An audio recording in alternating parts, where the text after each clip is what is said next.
I just got back from a 12-month deployment overseas, boots still dusty from the desert, expecting to see my family's quiet meadow, the same spot where I scattered my late wife's ashes under Grandpa's old oak tree. Instead, 3 gleaming million-dollar mansions stared back at me, strangers sipping coffee on porches built over sacred ground. HOA President Vivian Ashworth waved from her white Range Rover, flashing that fake realtor smile, like she was welcoming a new neighbor, not the combat vet whose land she stole while I was gone. She thought I'd never return. Dead wrong. What she didn't know? Grandpa's 1952 deed held secrets that would flip this whole corruption upside down. By the time I was done, she'd regret every single decision that led to this moment. What would you do if an HOA built mansions on your family's grave? Drop your city below. Your HOA might be hiding corruption too. My name is Marcus Holloway, and 3 years ago I buried my wife Sarah under the old oak tree where we got engaged. Cancer took her in 8 brutal months. Medical bills took everything else. So when a defense contractor offered me a year overseas managing supply chains, I grabbed it. Anything to escape that empty house and her ghost in every room. Biggest mistake of my life, leaving that land unguarded. My grandfather Ezra bought our 2.3 acres in 1952 with his GI Bill money, not just any purchase, but part of a federal veterans settlement program. That modest ranch house in Corner Meadow had been our family anchor for 70 years, the same meadow where I scattered Sarah's ashes on our anniversary, 2 years after the funeral. I trusted Mrs. Naomi, my 78-year-old neighbor, to keep watch. Sweet woman who'd lived next door since Carter was president. What I didn't factor in was Vivian Ashworth, our HOA president and neighborhood shark. Vivian wasn't just any real estate agent. At 48, she was a predator who'd moved into our biggest house 6 years ago and immediately got herself elected to improve property values.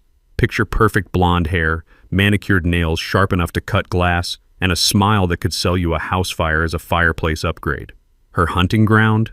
Blue-collar homeowners like me. Bill Kowalski's hedge grows 6 inches over regulation, $500 fine. Meanwhile, her tennis partner's boat sits uncovered in the driveway for months. Temporary variance approved. But my corner lot, that was her obsession. 2/3 of an acre in a neighborhood where empty lots sold for $400,000. She'd been circling it for years, calling it an eyesore at every meeting, suggesting someone should put it to better use. While I was dodging mortar rounds overseas, Vivian launched her assault. First, anonymous complaints to the county about abandoned property and pest harboring. Never mind Mrs. Naomi cutting my grass monthly, or that Sarah's wildflower garden was technically a certified wildlife habitat. Next, emergency HOA meetings scheduled like CIA operations. Notices sent to my old address, votes held Tuesday afternoons when working folks couldn't attend. She rammed through new bylaws about maintenance standards and abandoned property protocols faster than Congress passes defense budgets. The kill shot, a $23,000 county lien for abatement costs. They charged me for destroying Sarah's memorial garden and called it debris removal. I discovered this masterpiece my first morning home, standing in my driveway with jet lag and gas station coffee, staring at 3 luxury mansions where my wife's ashes were supposed to rest in peace. The survey stakes don't lie. 40 to 60 feet of each house sat on my land. Those young families drinking coffee on stolen porches had no clue they were living on a veteran's grave. Time to meet the architect of this theft. Vivian's office was a converted garage reeking of old coffee and fresh corruption. She looked up from her violation notices with that surgical smile. "Marcus, you're back. We handled your little abandonment situation." She slid papers across her card table like a blackjack dealer. "Everything perfectly legal. You should thank us. Your property values just tripled." The metallic taste of rage replaced my bitter coffee as I read. Wrong addresses, backdated meetings, her brother-in-law's signature approving permits that violated every setback law in the county. "Thank you?" I set the papers down like defusing a bomb. "I'll be sure to express my gratitude properly." Her smile flickered. Just for a second. Not nearly long enough. The next morning brought a certified letter that made my hands shake. Not from fear, but from pure rage. Vivian had unleashed her legal attack dog, Jonathan Kress, Esquire, from one of those boutique property law firms that charge more per hour than most people make in a week. The cease and desist letter was a masterpiece of intimidation wrapped in expensive letterhead. According to Kress, I was unlawfully trespassing on HOA common areas by walking my own damn property line. They threatened a lawsuit for harassment and defamation if I kept making false claims about property boundaries. The kicker? They'd attached copies of freshly amended HOA covenants, conveniently modified while I was dodging mortars overseas, that somehow gave the HOA authority over disputed boundary areas. The smell of fresh ink on legal paper made me want to burn something, but military discipline kicked in. When someone's trying to steal your supplies, you audit their inventory. Time to dig into Vivian's paperwork trail. The county recorder's office smelled like dust, stale coffee, and decades of bureaucratic neglect. But after 3 hours hunched over public records, breathing that musty air and squinting at microfilm, I struck absolute gold. Every single mansion sale had been handled by Ashworth Premier Properties, Vivian's company. She'd pocketed $420,000 in commissions from selling houses built on my stolen land. Then I found the smoking gun that made me laugh out loud, earning dirty looks from the tired clerk behind the counter. The building permits showed property line violations so obvious a blind inspector should have caught them.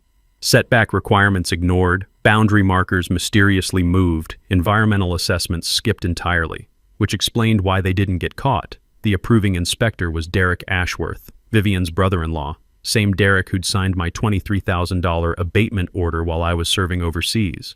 I remembered my grandfather's advice about dealing with corruption, learned from investigating army supply theft in Korea. Marcus, when officials start bending rules for family, that's when you know you've got them by the short hairs. Document everything, stay patient, and let them hang themselves with their own rope.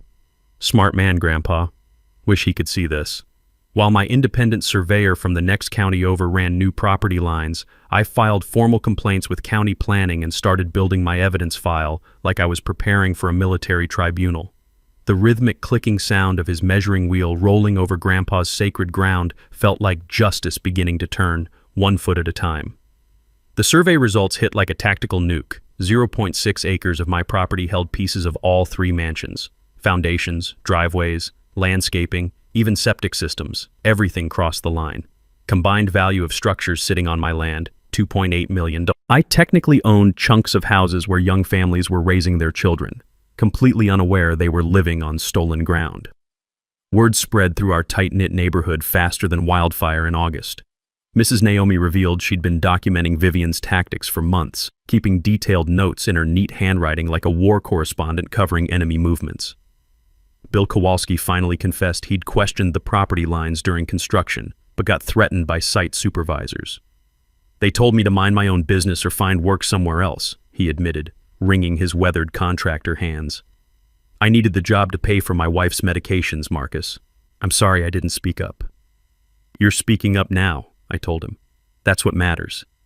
Even the mansion families were starting to panic. The young tech executive from House 2, a decent guy named David with twin daughters, knocked on my door Tuesday evening with worry lines deeper than the Grand Canyon etched across his forehead. Our title insurance company called asking questions about property disputes, he said, voice shaking like autumn leaves. My wife's freaking out about our kids' bedrooms being built on someone else's property. The bank's demanding answers. What does this mean for our family?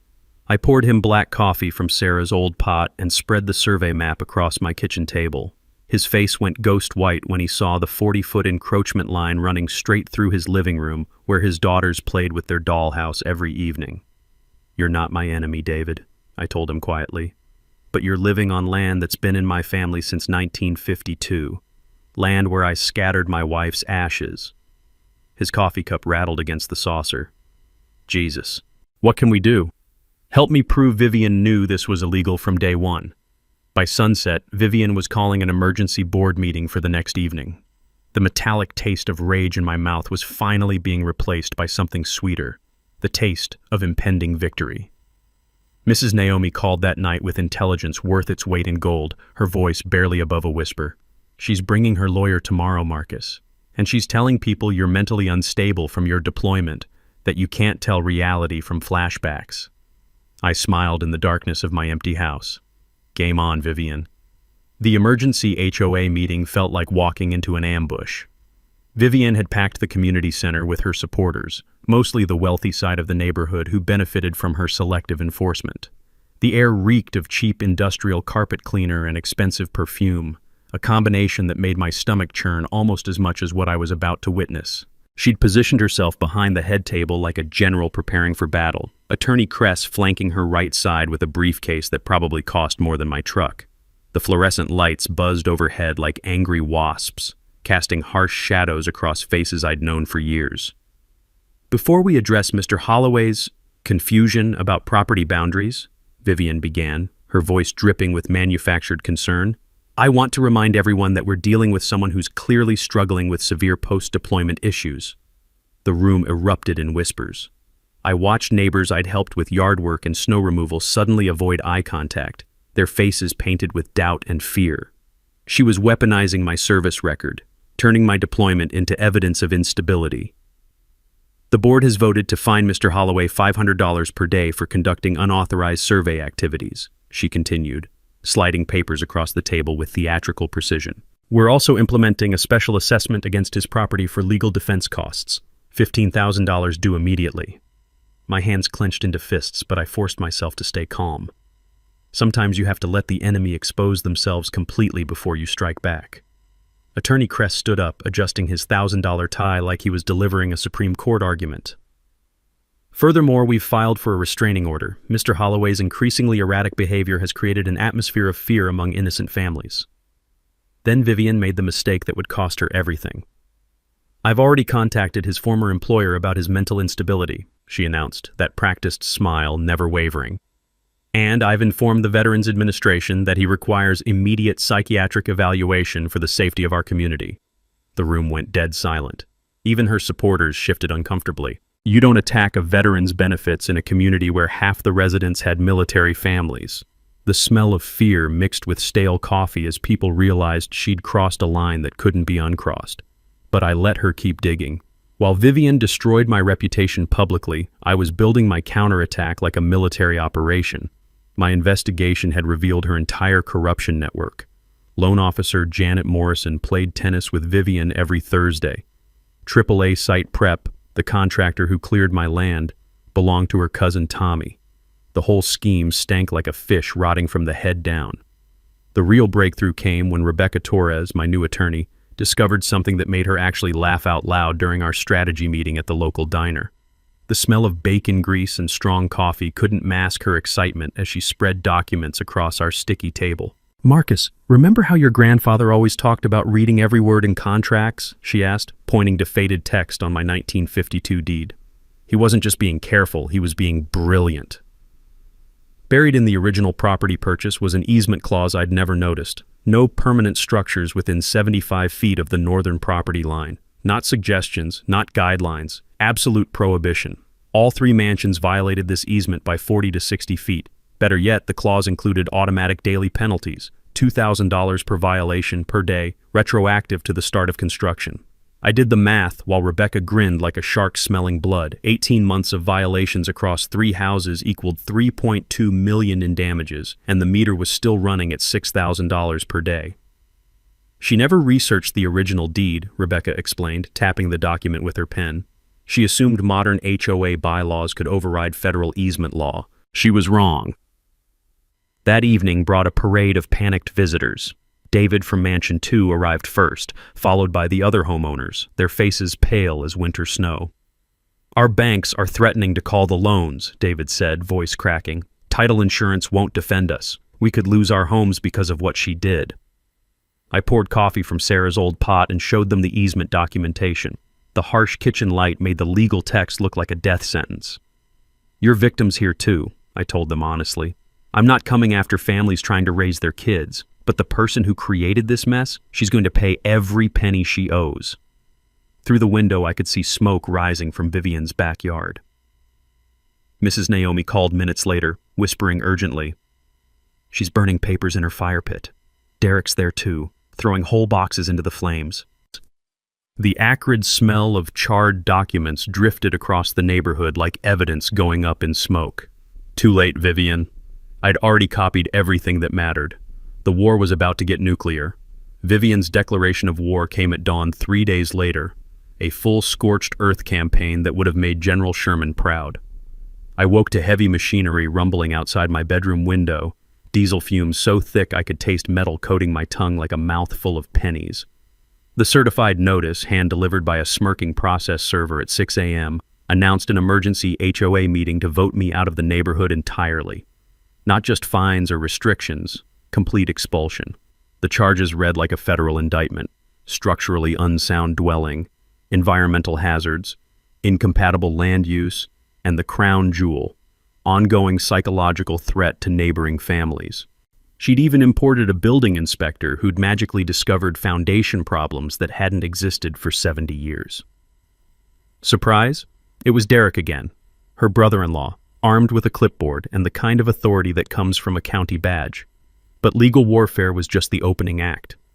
Over the next 48 hours, Vivian turned my life into a masterclass in suburban terrorism that would have impressed the mafia.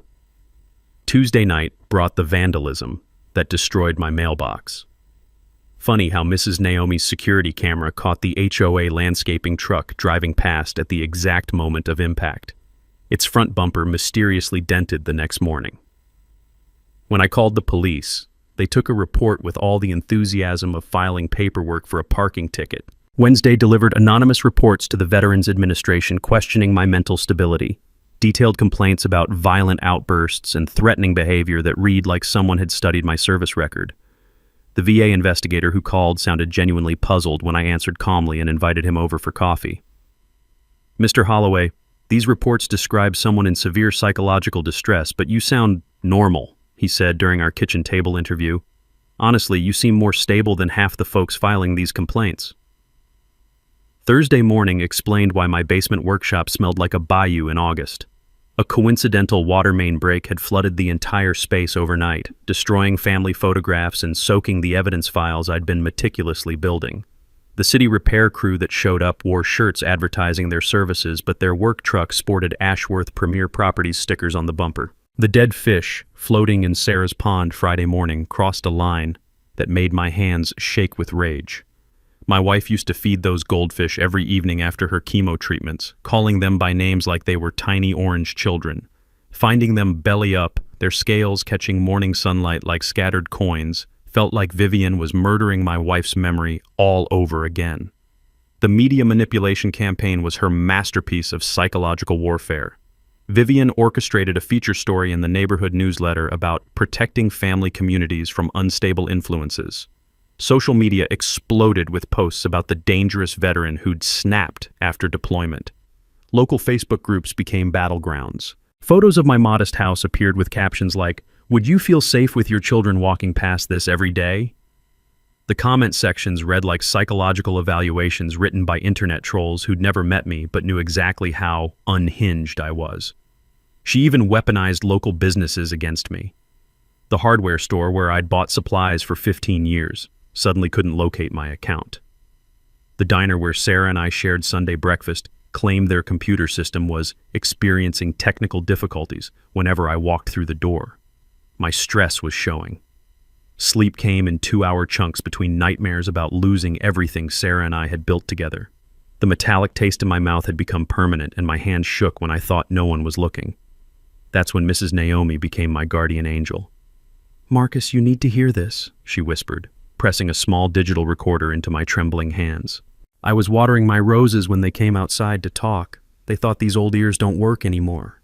Vivian's voice came through crystal clear, stripped of its public sweetness. "The property line violations were obvious from day one, Derek. I told you to bury the original surveys and rubber stamp everything. We've done this successfully with that Korean War veteran on Elm Street and the widow on Maple Avenue." Derek's nervous laugh crackled. "What if this one doesn't break like the others? What if he actually knows how to fight back? Then we bury him in legal bills until he sells cheap and disappears. Simple formula, Derek. This neighborhood is too valuable for troublemakers who don't know their place." I played that recording until I'd memorized every inflection. She'd confessed to a pattern of targeting veterans and vulnerable homeowners, stealing generational property through systematic corruption. This wasn't personal anymore. It was about justice for every family she'd destroyed. Rebecca Torres nearly spilled coffee across her legal pad when I played the recording in her office. the smell of fresh documents mixed with her barely contained excitement as she scribbled notes like a war correspondent. Federal conspiracy charges, Marcus, civil rights violations, mail fraud. We're looking at serious prison time for both of them. That evening, I started the financial pressure campaign. Letters went to all three mansion families demanding immediate payment, $2,000 per day for illegal occupation of my land, retroactive to construction start. The responses came fast and desperate. Young mothers called crying about losing their dream homes. David knocked on my door looking like he'd aged a decade overnight. We can't survive this, Marcus. Between mortgages and now these charges, our kids will lose the only home they've ever known. Your enemy isn't me, I told him gently. It's the woman who built your house on stolen ground and never told you. By morning, all three families had hired attorneys to sue Vivian for fraud. The empire she'd built on corruption was starting to crack. But I was just getting started. The basement flood that destroyed my evidence files turned out to be the luckiest disaster of my life. While cleaning up the waterlogged mess, cursing the smell of mold creeping through my grandfather's workshop like a slow infection, I moved his old workbench and found something that had been hiding for 70 years. Tucked behind the water heater in a space so tight I had to army crawl to reach it, wrapped in oilcloth that still smelled faintly of gun oil, sat Grandpa's Korean War footlocker. The same battered green metal box I'd seen him open exactly once as a kid, when he showed me his Purple Heart and told me to never let anyone take what doesn't belong to them. My hands trembled as I lifted the brass corners, green with age and heavier than memory. Inside, beneath his metal and faded photographs of boys who'd never made it home, lay a manila envelope marked, "For Marcus, property emergency only," in his careful block lettering. The papers inside made my heart stop completely. The original 1952 land purchase wasn't just a real estate transaction. It was part of something called the Veterans Settlement Program, a federal initiative designed to help returning soldiers establish roots after war. But what made my breath catch wasn't the history. It was the clause printed in bold across the bottom. This property is granted under permanent federal covenant.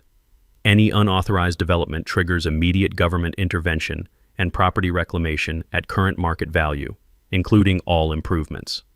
I read it 5 times before the math hit me like artillery fire. Current market value of 2.3 acres plus 3 luxury mansions, $2 million. Vivian's theft had accidentally made me rich enough to retire. But Grandpa wasn't finished protecting me from beyond the grave. A handwritten note, dated just months before his death, explained everything in words that made my throat tight. Marcus, I've watched this neighborhood change, seen the greed creeping in like cancer. If anyone ever tries to steal our land, remember, federal law beats local corruption every single time. The Veterans Administration has enforcement powers these HOA vultures never dreamed of. Use them. Make me proud. Love always, Grandpa. He'd known someone would eventually come for our property. He'd prepared for a war I didn't even know was coming. Mrs. Naomi arrived that evening with intelligence that completed the puzzle. She'd been documenting more than just Vivian's current schemes. For years, she'd kept detailed records of every suspicious property transaction in the neighborhood, all because my grandfather had asked her to watch for patterns. Ezra suspected this would happen eventually, she explained, spreading handwritten notebooks across my kitchen table like a detective presenting evidence. He said men who fought for freedom overseas wouldn't stand by and watch it stolen at home. Her documentation revealed Vivian's complete operation. Target vulnerable veterans, create artificial emergencies, manipulate legal processes, force distressed sales. She'd stolen property worth over $3 million from 5 different families using variations of the same scheme. But the discovery that changed everything came when I studied Grandpa's original 1952 survey more carefully. A thin blue line traced diagonally across our property, an underground stream that had been flowing since before the neighborhood existed. Not seasonal runoff or drainage, but a legitimate waterway protected under federal environmental law. I traced that blue line with my finger, following its path directly beneath all 3 mansion foundations. My engineering background kicked in as I realized the implications. Any building within 100 feet of a federally classified waterway required Army Corps of Engineers permits and environmental impact studies. Permits that were never filed, studies that were never conducted. Vivian hadn't just stolen my land, she'd violated federal environmental law in the process. The penalties started at $50,000 per day per violation, plus potential criminal charges for knowing violations. When I called Rebecca Torres, her reaction told me everything I needed to know. "Marcus, you're not just holding property documents, you're holding federal weapons." This case just became bigger than county courts and HOA bylaws. We're talking Environmental Protection Agency, Veterans Administration, Army Corps of Engineers, and probably FBI involvement before we're finished. What does that mean for the families living in those houses? It means they're victims of federal crimes, not just property disputes, and federal crimes get federal protection. That night, I sat in Grandpa's workshop holding his Purple Heart in the same hands that had once scattered my wife's ashes under his oak tree. For the first time since coming home, I felt the weight of his sacrifice and the depth of his love for our family. The metallic taste of rage that had poisoned my mouth for weeks was finally being replaced by something I'd almost forgotten: hope. Vivian thought she was fighting a grief-stricken veteran with PTSD. She was about to discover she'd picked a war with the United States government. And unlike local politics, federal justice doesn't negotiate with thieves. The next morning, I transformed my grandfather's workshop into a war room that would have made General Patton proud. The smell of old machine oil mixed with fresh coffee as I spread maps across his workbench, pinned legal documents to pegboards, and stretched a timeline of Vivian's crimes across the back wall like a murder board. My hands still shook from caffeine and adrenaline when Bill Kowalski knocked on my door at dawn. The retired contractor's weathered face showed the kind of determination I hadn't seen since deployment briefings. "You really think we can nail this witch with federal law?" he asked, studying my evidence wall with the precision of a man who'd spent 40 years reading blueprints. "Because I've got photos from the construction that prove they knew about the property lines from day one." Within hours, my phone buzzed with calls from Vivian's previous victims. Tom Rodriguez had lost his father's auto shop to mysterious zoning violations that cleared the way for Vivian's friend to build a strip mall. Jerry Patterson's widow mother got forced out after code enforcement suddenly discovered structural problems that hadn't existed for 50 years. We met at the VFW Hall Tuesday evening, a gathering that felt more like a survivors support group than a strategy session. The musty smell of old beer and older memories filled the room as grown men shared stories of being outsmarted by a real estate agent with perfect nails and a predator's instincts. "She targets military families because she thinks we'll just salute and follow orders," Tom said, crushing his beer can with the kind of controlled rage that comes from years of swallowing injustice. Time to show her what happens when veterans coordinate a real counterattack. But our most valuable recruit came from an unexpected source. Rebecca Torres arrived Wednesday morning with backup, Dr. Emily Watson, an environmental engineer whose reputation for destroying illegal developments was legendary in federal court circles. "Marcus, your grandfather picked the perfect property to protect," Dr. Watson explained, spreading geological surveys across the diner table while the smell of bacon grease couldn't mask her excitement. "This underground stream connects to the regional watershed. Building on it without federal permits isn't just illegal. It's an environmental crime that could affect drinking water for 3 counties. Here's what most people don't understand about environmental law. Violations compound daily. Every morning those houses sat on protected waterway meant additional $50,000 fines per structure. Vivian hadn't just stolen my land. She'd created a financial time bomb that was exploding in $150,000 daily increments. The real breakthrough came when Sarah Martinez, the investigative reporter, connected our local case to a national pattern. Her research revealed HOA corruption training seminars where real estate agents learned techniques for acquiring undervalued properties through legal pressure. Vivian attended 3 of these seminars, Sarah said, sliding printouts across our sticky diner table. She's not just making this up. She's following a playbook designed to steal property from veterans and vulnerable families. Thursday brought our most delicate negotiation. The 3 Mansion families had hired their own attorney, but instead of fighting us, they wanted to join our coalition. David from House 2 arrived at my door that evening with dark circles under his eyes and a proposal that surprised everyone. "We want to pay fair rent for living on your land," he said simply. "Our lawyer says it's the only way to protect our families from this mess. We never wanted to steal from a veteran, we just wanted homes for our kids." His sincerity cut through weeks of anger like a knife through butter. These weren't enemies, they were fellow victims of Vivian's scheme, families trying to build lives just like Sarah and I had tried to do. Friday's planning session felt like preparing for D-Day. Mrs. Naomi arrived with her intelligence notebooks, documenting every suspicious transaction in the neighborhood for the past decade. Rebecca Torres brought federal complaint forms that read like indictments. Dr. Watson carried environmental violation reports that could shut down the entire development. The strategy we developed was surgical in its precision. File simultaneous complaints with Army Corps of Engineers, Veterans Administration, and FBI. Create overlapping federal jurisdiction that would overwhelm local corruption networks. Force Vivian to fight the United States government instead of one grieving veteran. But the most important element wasn't legal or technical. It was personal. I realized this fight wasn't about getting rich or destroying enemies. It was about honoring my grandfather's sacrifice, protecting my wife's memory, and ensuring no other military family got victimized by predators like Vivian. Saturday evening, I sat in the workshop where Grandpa had taught me to use tools, surrounded by evidence of corruption and instruments of justice. The familiar smell of sawdust and motor oil mixed with something I hadn't felt in months, the absolute certainty that victory was not only possible, but inevitable.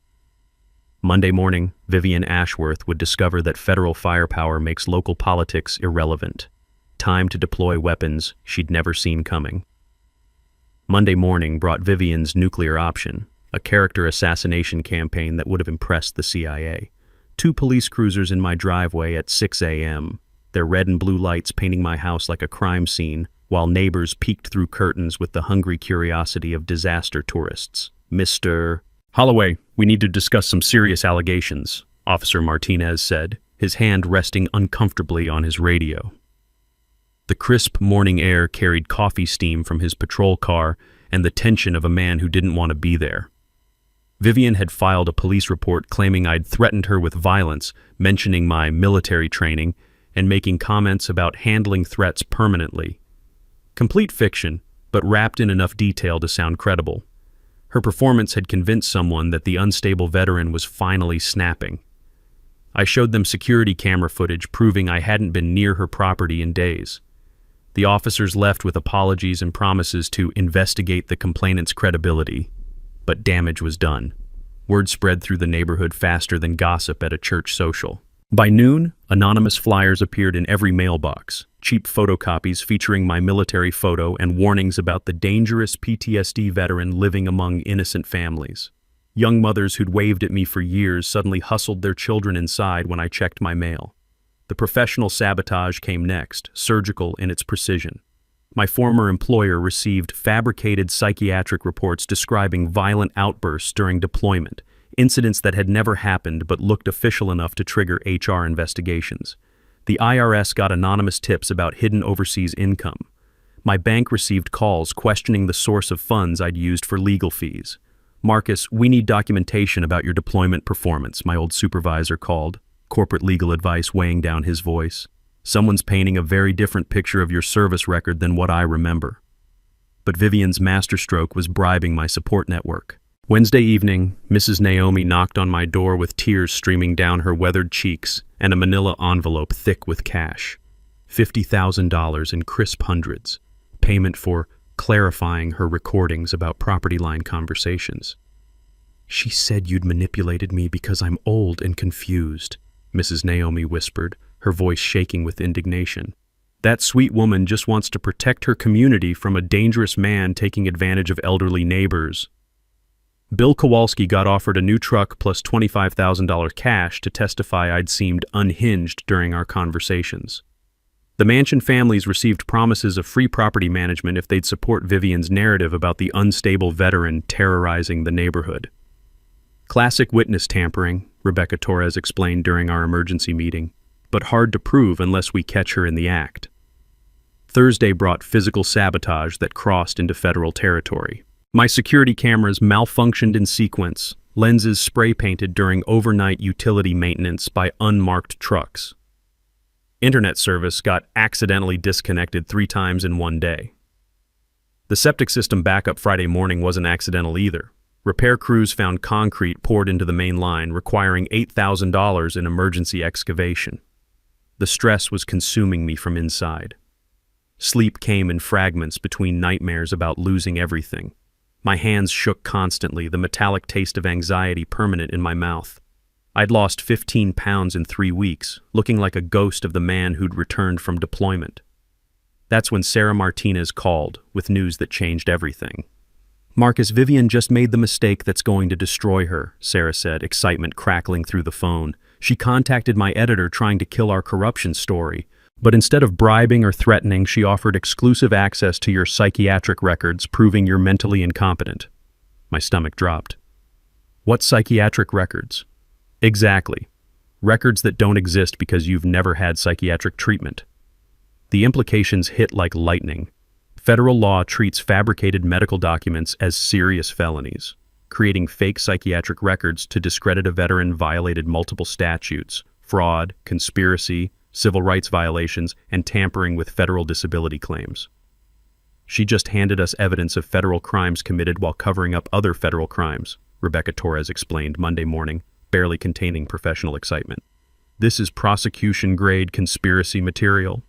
But the real breakthrough came from an unexpected source. David from Mansion 2 had been documenting Vivian's bribery attempts, recording conversations on his phone app.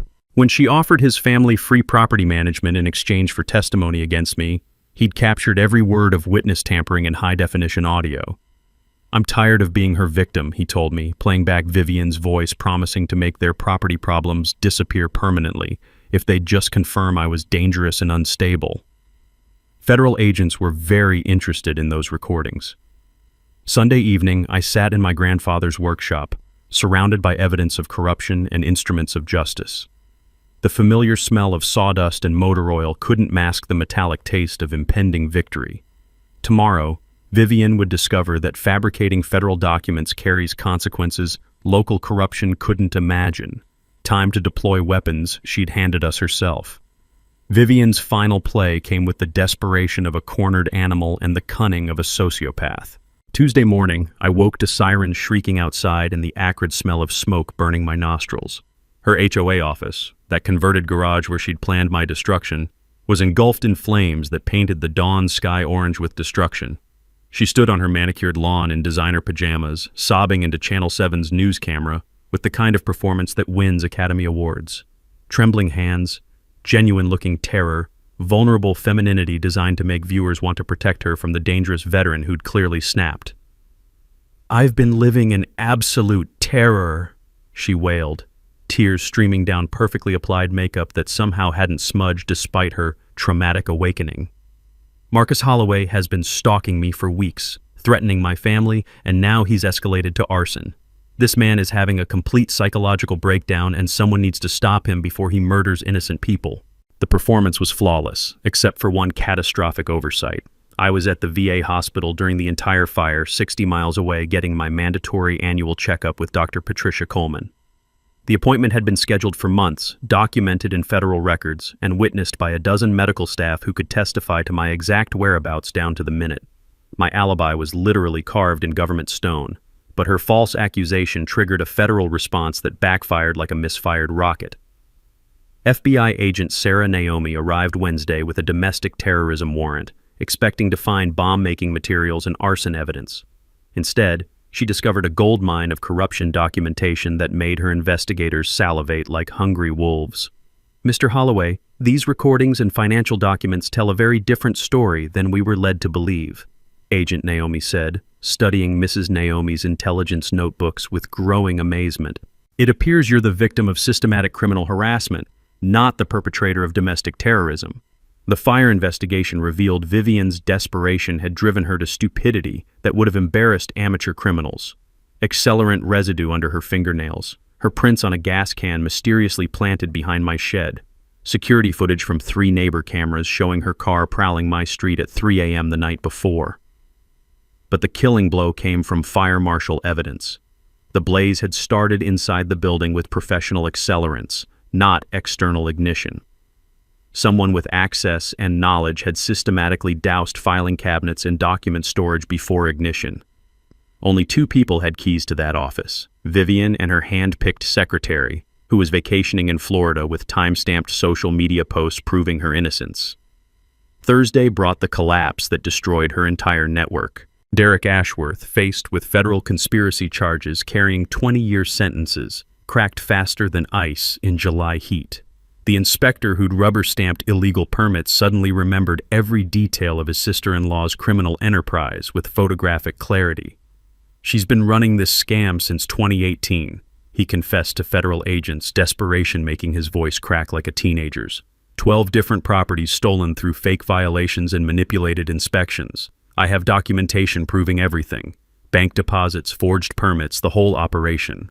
Attorney Kress followed Derek's example when prosecutors offered immunity for cooperation. Boxes of evidence about falsified contracts, backdated legal documents, and systematic witness intimidation appeared faster than mushrooms after rain. But Friday morning brought news that changed my life forever. Rebecca Torres called with barely contained excitement. "Marcus, the Army Corps of Engineers completed their environmental investigation. Immediate shutdown of all 3 mansions. $4.2 million in federal penalties. And here's the beautiful part. Vivian's company signed personal guarantees for all environmental liabilities." My grandfather's underground stream had become Vivian's financial death sentence. Her net worth couldn't cover 5% of what she owed the federal government. The mansion families received victim protection status, with government assistance for relocation while their homes got demolished for watershed restoration. They'd keep insurance money and down payments, but the houses on my stolen land would be bulldozed back to the meadow where my wife's ashes rested. Saturday evening brought the call I'd been waiting for since this nightmare began. "Federal arrest warrants executed 1 hour ago," Rebecca informed me, satisfaction evident in her professional tone. "Vivian Ashworth, Derek Ashworth, Jonathan Kress, and 4 contractors. Charges include mail fraud, conspiracy, environmental crimes, and witness tampering." Sunday night, I stood in my grandfather's workshop, breathing the familiar mixture of sawdust and motor oil while watching crime scene tape flutter around Vivian's seized mansion like yellow surrender flags. Tomorrow's annual HOA meeting would reveal her crimes to the entire community, but tonight, for the first time since deployment, I felt the deep peace that comes from knowing justice was finally within reach. The war was almost over. The annual HOA meeting felt like a tribunal where justice finally got its day in court. The community center buzzed with electricity that had nothing to do with the overhead fluorescence and everything to do with 200 neighbors who'd gathered to witness the end of Vivian Ashworth's reign of terror. Local news crews set up cameras in the back, their bright lights casting harsh shadows across faces hungry for answers. Sarah Martinez live-streamed the entire proceedings for her investigative series, while FBI agent Naomi observed quietly from the side door like justice incarnate in a navy blue suit. I entered with Rebecca Torres and our coalition of veterans, mansion families, and neighborhood allies. The sound of our footsteps echoed through the packed room like drumbeats announcing the arrival of accountability. Mrs. Naomi walked beside me with her intelligence notebooks, living proof that truth always surfaces eventually. Vivian arrived in handcuffs. Federal marshals had arrested her that morning on conspiracy charges, but her attorney had negotiated temporary release for the HOA meeting where she'd face her neighbors before facing federal prison. She wore an orange jumpsuit instead of designer clothes, her perfect makeup replaced by the pallor of someone whose world had collapsed overnight. The new HOA board president, elected in emergency session after Vivian's arrest, called the meeting to order with obvious nervousness. "We're here tonight to address serious allegations about financial irregularities and property disputes that have affected our community." Irregularities? I stood up, my voice carrying across the room with military precision. "Let's call them what they are. Federal crimes." The room erupted in whispers as I approached the microphone. The smell of nervous sweat mixed with stale coffee, and the metallic taste of justice finally being served. "My name is Marcus Holloway, and I want to tell you exactly how Vivian Ashworth turned our neighborhood into her personal criminal enterprise." Rebecca Torres activated the presentation screen, displaying property maps, financial records, and federal violation notices with courtroom precision. The evidence laid out Vivian's entire operation like an autopsy of corruption. "She didn't just steal my property," I continued, pointing to survey maps that showed clear boundary violations. "She's been systematically targeting military families and vulnerable homeowners for years, using HOA bylaws as weapons to steal generational wealth." Mrs. Naomi took the microphone next, her elderly voice carrying the weight of moral authority that comes from witnessing decades of neighborhood history. "I've documented every suspicious transaction, every emergency meeting, every family forced out by manufactured violations. This woman has stolen over $3 million in property from innocent people. The audience shifted uncomfortably as the scope of Vivian's crimes became clear. Neighbors who'd supported her selective enforcement suddenly realized they'd been enabling systematic theft. But the moment that broke her came when David from Mansion 2 approached the microphone with his young daughters beside him. The sight of those innocent children, victims of Vivian's greed, created a silence so profound you could hear fluorescent bulbs humming overhead. "Mrs. Ashworth told us we were buying legitimate lots," David said, his voice steady but strained. "She never mentioned the houses were built on stolen land, that federal environmental laws were violated, or that our children's bedrooms were constructed over a protected waterway." His daughters looked confused as their father continued. "Because of her crimes, we're losing our home, but we support Mr. Holloway's right to his family's property, and we hope other families don't suffer like we have." The room's atmosphere shifted like a weather front moving through. You could feel public opinion turning against Vivian with the inexorable force of justice finally arriving. That's when Agent Naomi stepped forward with federal documents that made the entire room hold its breath. "Ladies and gentlemen, this isn't just a neighborhood dispute," she announced, her FBI credentials giving weight to every word. "This is a federal criminal case involving mail fraud, conspiracy, environmental violations, and civil rights crimes against disabled veterans." She held up the arrest warrant like evidence in a murder trial. Vivian Ashworth faces 47 federal charges with potential sentences exceeding 20 years in federal prison. Her co-conspirators have pled guilty and are cooperating with ongoing investigations into HOA corruption networks across 3 states. The silence that followed was broken by a sound I'd never heard from Vivian before. Genuine sobbing. Not the theatrical tears she'd performed for news cameras, but the broken crying of someone finally confronting the consequences of their choices. I took the microphone for my final statement, looking directly at the woman who'd tried to destroy my life and dishonor my family's sacrifice. "You thought you could steal from a veteran because I was grieving and alone," I said, my voice carrying across the room with the authority earned through months of fighting for justice. "You were wrong about everything except one thing. I was alone." But this community came together to prove that corruption can't survive when good people decide to fight back. The standing ovation started with Mrs. Naomi and spread through the room like wildfire. Even former Vivian supporters were applauding, finally understanding they'd been manipulated by a master criminal who'd hidden behind community service and perfect manicures. Agent Naomi approached the microphone for the final announcement. "Federal marshals are seizing all properties acquired through illegal means. Victim families will receive full compensation. Environmental restoration begins next month, and Mrs. Ashworth will be transported to federal holding pending trial." As federal marshals led Vivian away, she looked back at me with eyes that held no trace of the arrogant real estate queen who'd once waved from her Range Rover. Just a broken woman finally facing justice for crimes against veterans and families who'd trusted her with their dreams. The taste of victory was sweeter than I'd imagined. 6 months later, federal judge Patricia Williams sentenced Vivian Ashworth to 4 years in federal prison plus $8 million in restitution, money she'd never be able to pay from her demolished real estate empire. Derek Ashworth received 2 years and a lifetime ban from any government inspection work.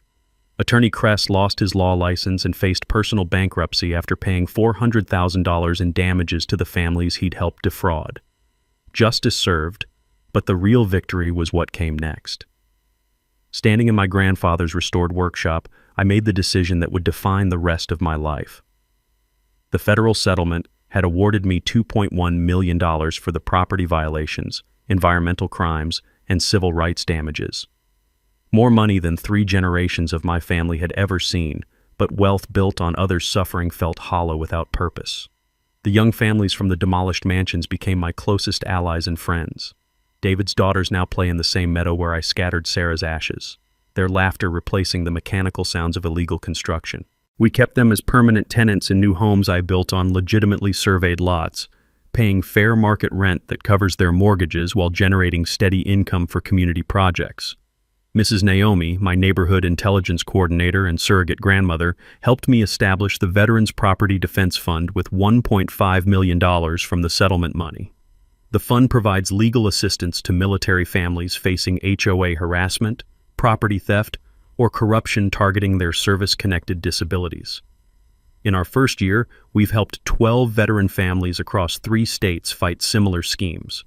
Tom Rodriguez got his father's auto shop property restored after we exposed the zoning fraud that had stolen it.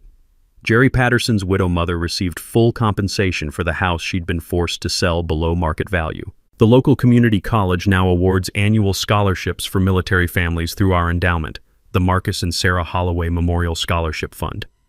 15 students this year will attend school debt-free, pursuing careers that strengthen rather than exploit their communities. But the most meaningful victory was transforming that corner lot where 3 illegal mansions once stood. Working with environmental restoration specialists, we created a native plant sanctuary that honors both my grandfather's love of the land and Sarah's passion for wildlife preservation. The underground stream flows freely again, supporting native trout that hadn't been seen in the watershed for 30 years. The Veterans Memorial Garden features plants indigenous to our region, each species representing different conflicts where neighbors had served. Korean War chrysanthemums for Grandpa's generation. Vietnam War dogwoods for the men who'd returned to a nation that didn't understand their sacrifice. Desert sage for those of us who'd served in the Middle East. A simple granite marker reads, "In memory of all who served and in honor of those who continue fighting for justice at home." The new HOA leadership operates under transparency requirements we helped draft into revised neighborhood bylaws. Every meeting is recorded. All financial records are public. Board members must disclose potential conflicts of interest. And any military veteran in the neighborhood serves as an automatic ombudsman with veto power over enforcement actions.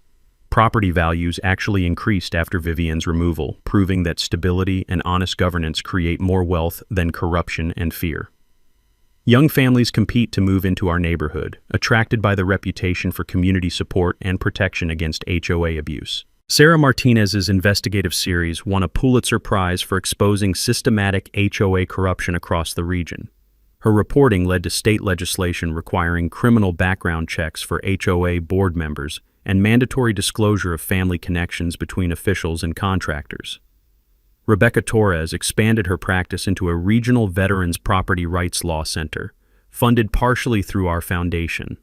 She's become the go-to attorney for military families facing property disputes, with a success rate that makes corrupt officials think twice before targeting veterans. My personal healing came gradually, like bones mending after a difficult break. The workshop where my grandfather taught me to use tools became a meeting space for veteran support groups. Men and women who'd served overseas now gather monthly to share strategies for fighting different kinds of battles: depression, disability claims, family problems, and yes, HOA harassment. I found unexpected romance with Dr. Emily Watson, the environmental engineer who'd helped expose the waterway violations.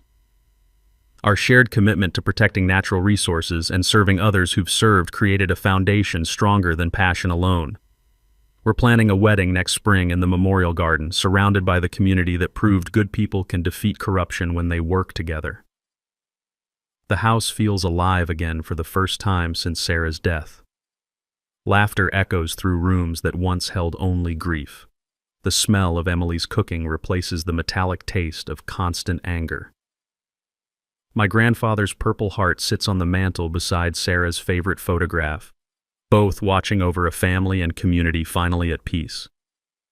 3 other neighborhoods have contacted me about suspected HOA corruption, and Rebecca's Law Center is investigating cases in 7 states. The federal guidelines we helped establish for investigating property rights violations are being adopted nationwide, protecting future generations of military families from predators like Vivian. Congressional hearings are planned for next spring, examining HOA corruption as a national security issue that targets those who've served our country. I'll testify about our experience, ensuring that other veterans know they have resources and allies when local authorities fail them. Looking back, I understand that every deployment, every loss, every moment of grief prepared me for the fight that mattered most, protecting my family's legacy and preventing other veterans from suffering the same injustice. My grandfather was right. Sometimes the best defense is knowing you've already won. Federal law, community support, and the truth are weapons no amount of local corruption can defeat. If you've got your own HOA horror story, share it in the comments below. We read every single one, and our Veterans Property Defense Fund might be able to help. These predators count on victims staying silent and isolated. When we speak up and support each other, corruption crumbles like the house of lies it's always been. And if you want to see more David versus Goliath victories, where ordinary people defeat powerful systems through persistence and community support, hit that subscribe button. We've got 3 more stories coming next week about people who refused to give up when everyone told them they couldn't win. Because in America, the land of the free and home of the brave, justice isn't just possible. It's inevitable when good people decide to fight for what's right. Resolution plus epilogue, 700 words. Total story word, count, 8,000 words. The end. That's all for today's HOA madness. If watching justice serve itself made your day, smash that like button, share your thoughts down below, and make sure you're subscribed. More outrageous neighborhood showdowns are just around the corner.